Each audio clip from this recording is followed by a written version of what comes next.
Network is absolutely free. Hello everyone and welcome back into the GSMC Dead Ball Sports Podcast. And before we get into our third thing of the day, transitioning into the world of MLB, I do want to address a comment we got during the break from Tap to Learn. Pack is still young and had their wide receiver 1 and 2 out on the right tackle and center out for much of that game. And while I do agree with that, it's not like we don't know who the other Packers receivers are. Malik Heath we know as a contributor. Bo Melton we know can contribute. And we absolutely know Dontavion Wicks can contribute when their games are on. So I think this falls squarely on the lap of Jordan Love for, failing to reproduce the best out of those guys in this game as well. And yes, I can see where you're coming from, and I can see that you acknowledge this very physical and aggressive Eagles defense. But this Packers team, from where they were last year, in the wild card round as an upstart 7 seed, taking down the Dallas Cowboys, to now, where everyone thought they were the next big thing in the NFC, and yet losing in an absolutely embarrassing letdown of a game to Philly, you can start to see why excuses can't continue to be made for this team. So while I appreciate this comment and definitely see where you're coming from, we have to start asking more questions about this Green Bay Packers roster, and they're going to have to start answering them in many different ways. But now let's get into the world of MLB a little bit more, talking about more hot stove rumors over the past couple of weeks, specifically about two big players still out there in the market and two teams coming off World Series appearances that could continue to either bolster or kind of, how do I put it, lessen. I don't want to say a lesson because the rosters are already world-beating squads, but ultimately they'll quote-unquote lessen their squads for lack of a better term. Without further ado, let's just jump right into it, starting off with one of those players. How about the sweepstakes concerning Pete Alonso? When and where will Pete Alonso sign? Now, obviously, as one of Scott Boras's clients, this is going to be a saga that will take a long while to determine because Scott Boras plays hard to get with all of his clients. And so we don't really know Pete Alonso's proper valuations just yet. I do know it's going to be in the region of 200 to 10 million, and we're going to use a lot of those mid-2010s contracts for players like a Prince Fielder as their blueprint. And I've already heard they pitched their offer to the Mets. I believe it's a 3-year, $200 million deal or somewhere around that region. But I do believe that all bets are off here. And while I do think that Pete Alonso really wishes to stay in the Big Apple, I can see other teams entering the sweepstakes, very specifically the Toronto Blue Jays.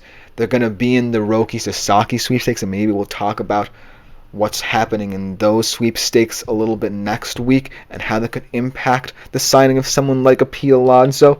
But I do think that of all the teams looking for a power bat, the Toronto Blue Jays are most intriguing, and they have a lot of assets that potentially the Mets will be interested in trading for.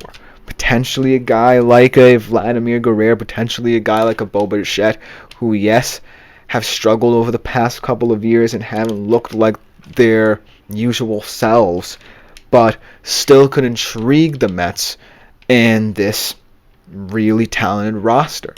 And remember, they're already investing so much into their payroll thus far, over $910 million already. So maybe they're starting to think, well, as much as we want to keep Pete here, why don't we try and look for a cheaper option? Because that's where I think the Mets' whole mentality is going.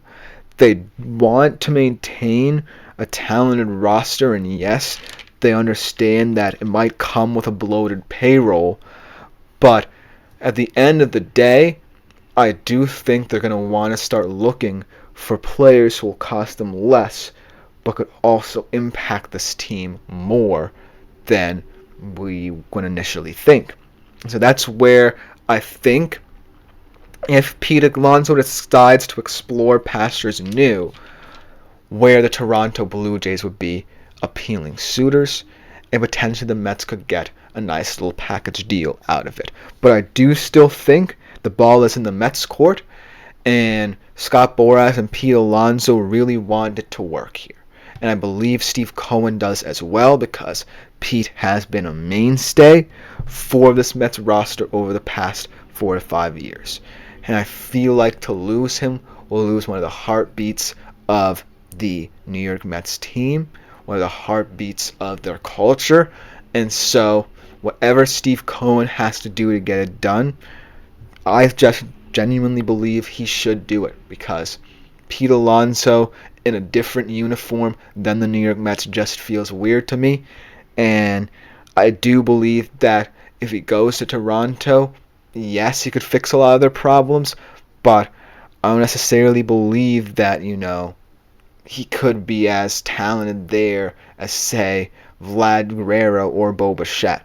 But I do think that that avenue could still be explored in the near future, should this deal take a little bit longer. But ultimately, I think that is going to be one of the more interesting storylines to follow over the next couple of days. Speaking of interesting storylines concerning an integral player in MLB culture in terms of the future of this league, maybe not necessarily the immediate future of this league, but definitely the near future, Alex Bregman. And one of the top rumors concerning Alex Bregman is a potential move to the Boston Red Sox, which would be really bizarre considering all the depth in both their roster already and in their farm system in terms of their infield prospects. A lot of movement's going to happen. Guys like Tristan Casas might have to move around. Maybe Jarren Duran would have to move around to accommodate them, and will impact what they would do with guys like Marcelo Meyer and guys of that magnitude in their farm system. Because as much as I, as a Texas Rangers fan, am immediately clamoring to get Bregman out of the AL West, I don't necessarily think a move to Boston would make a lot of sense. And while I do think that Bregman will move, he should move to a team, say, like the Giants or Cubs, who might need a little bit more infield help in terms of what they're trying to build. Because Boston already has an interesting thing going for them in terms of them having one of the deepest farm systems in the league and already investing so much in their infield that I just think a move for Bregman would mess it all up and interfere with the progress they're making. So I do think that if you're the Cubs or Giants, you should be a little bit more aggressive to Bregman. But as a Texas Rangers fan, I'm not necessarily mad about wherever he goes. I'm just glad he's finally out of this division and finally gives this division a chance to open up to all these teams. Whether it be the Seattle Mariners, who may just have the best pitching staff of anyone in the AL West, or the Texas Rangers, who are really looking to get back into contention and have really made some nice moves to try and cement their status as a true AL West contender. But ultimately, wherever Bregman goes is going to be an interesting story, because he has defined the MLB over the past half decade. And ultimately, while he may not be able to help a team in terms of their long-term future, he could very well alter a franchise in the right direction, like the Cubs, like the Giants, for the immediate future. And so I'm really interested to see how this all pans out, whether or not, irregardless of what affiliations I have with my teams in this league. But ultimately, it's going to be one of the most exciting sagas to follow.